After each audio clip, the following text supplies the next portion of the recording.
देख रहे हैं सच्चा भारत लाइव न्यूज, हर कदम सच के साथ। उत्तर प्रदेश के संभल में जबरदस्त हंगामा हुआ, जमकर पत्थरबाजी हुई और पुलिस के जवानों को निशाना बनाया गया। संभल में स्थित शाही जामा मस्जिद में रविवार को सर्वे शांतिपूर्वक तरीके से चल रहा था। सर्वे टीम मौके पर भी पहुंची। हालात की संवेदनशीलता को देखते हुए मौके पर सुरक्षा बल और पुलिस के जवानों को भी अच्छी खासी तैनाती दिखाई दी, लेकिन देखते ही देखते अचानक वहां ऐसा विवाद पनपा कि वहां जमकर भीड़ ने उपद्रव शुरू कर दिया। अचानक कुछ शरारती तत्वों ने पुलिस पर पत्थर करना शुरू कर दिया। बचने के लिए पुलिस के जवानों को वहां से बचकर भागते हुए देखा गया। हालात इस कदर भड़के कि उसे बचाने के लिए पुलिस के जवानों को वहां से बचकर भागते हुए देखा गया। इस कदर बिगड़ गए कि नियंत्रित करने के लिए पुलिस को हवाई फायरिंग तक करनी पड़ गई।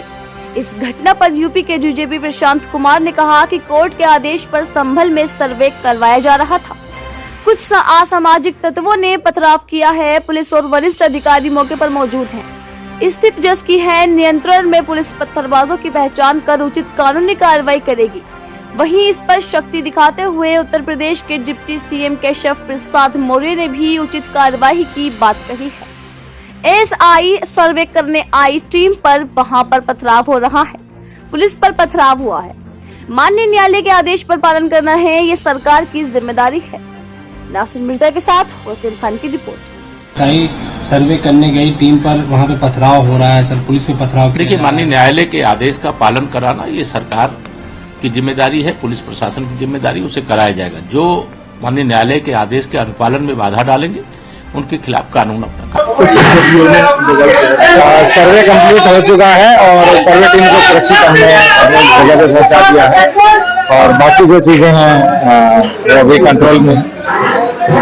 जो भी दंगाई हैं या जो भी शरारती तत्व हैं उन पर कठोर कार्रवाई की जाएगी। और तो देश के अंदर जो लोग माहौल खराब कर रहे हैं, नए नए मामले उन धार्मिक स्थलों के खिलाफ कोर्ट में डाल रहे हैं और उस प्लेस ऑफ वर्शिप एक्ट का सीधा उल्लंघन कर रहे हैं, तो बल्कि मैं चाहूंगा कि इसमें तो उन लोगों के खिलाफ कार्रवाई होनी चाहिए और कोर्ट को जुर्माना लगाना चाहिए। ऐसे लोगों के खिलाफ में सजा देनी चाहिए जो कानून के बनाए हुए पार्लियामेंट के द्वारा कानून को उसके खिलाफ नया मुहर तैयार कर रहे हैं। हमारा प्लेस ऑफ वर्शिप एक्ट 1991 में जो पार्लियामेंट ने बनाया था उसके अंदर सिर्फ बाबरी मस्जिद को छोड़ करके बाकी सारे धार्मिक स्थलों पर लागू होता है। किसी भी धर्म के स्थलों कि अगर वो 15 अगस्त 1947 से पहले से बने हुए हैं तो वो उनके साथ में किसी प्रकार का खिलवाड़ नहीं किया जाएगा। उनके ऊपर कोई पेंडिंग केस भी है तो उनको बंद कर दिया जाएगा।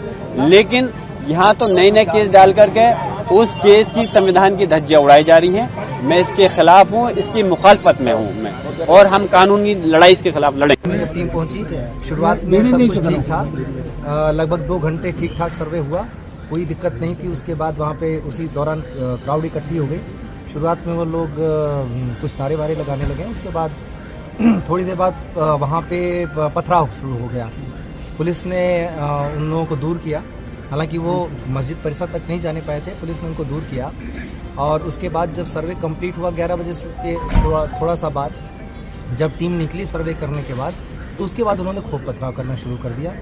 2-3 तरफ से ग्रुप थे, एक जो सामने से था, एक दाईं तरफ से, एक बाईं तरफ से, वो लगातार पथराव कर रहे थे। पुलिस ने उसके लिए बल प्रयोग किया ताकि सुरक्षित रूप से टीम को निकाला जा सके, तो सर्वे की टीम है। और आंसू गैस के गोले भी छोड़े, जो प्लास्टिक बुलेट है उसका भी इस्तेमाल किया। इस बीच में उन लोगों ने दूसरी जगह पे उनका जो ग्रुप था उसने गाड़ियां जलाना शुरू कर दिया। 3-4 गाड़ियां भी वहां पे जलाई गई, कुछ बाइकें भी जलाई गई हैं। उन लोगों को हटाने के लिए भी पुलिस ने फोर्स का इस्तेमाल किया। इस बीच में 2 ग्रुप आमने सामने थे, 3 ग्रुप बल्कि वहाँ पे थे 3 तरफ से। उसी बीच में गोली चली। गोली कौन से ग्रुप ने किस पे चलाई, कैसे हुआ, लेकिन उस बीच में जो गोली चली उसमें हमारे पुलिस अधीक्षक हैं, उनके पीआरओ के पैर में गोली लगी। एक डिप्टी कलेक्टर का पैर फ्रैक्चर हो गया उसी हंगामे में। एक सीओ साहब के भी छर्रे लगे हैं और करीब 15-20 जवान घायल हो गए हैं। एक कांस्टेबल के सिर में गंभीर चोट आई है। और इस गोलीबारी में जहां तक अभी तक कंफर्म हुआ उसके हिसाब से 3 लोगों की मृत्यु भी हुई है। उन 3 लोगों के नाम है नईम जो कोट करवी से है, बिलाल जो सराय तरीन से है और नुमान जो हयात नगर सराय तरीन से है। इन तीनों लोगों के अब पोस्टमार्टम की हम तैयारी कर रहे हैं। और जो स्थिति है अभी वो फिलहाल कंट्रोल में है। बीच बीच में जो वो ग्रुप था वो कुछ लोग घूम के चले गए दूसरी तरफ नखासा की तरफ, और वहाँ पर मैं और डीआईजी साहब मौजूद थे। वहाँ पे भी पथराव किया गया। हम लोगों ने उस भीड़ को खदेड़ा। बाद में एसपी और डीएम साहब भी आ गए थे। उस पथराव घटना में हमारी कोशिश रही कि उनमें से कुछ को पकड़ा जाए, और पकड़ा भी गया।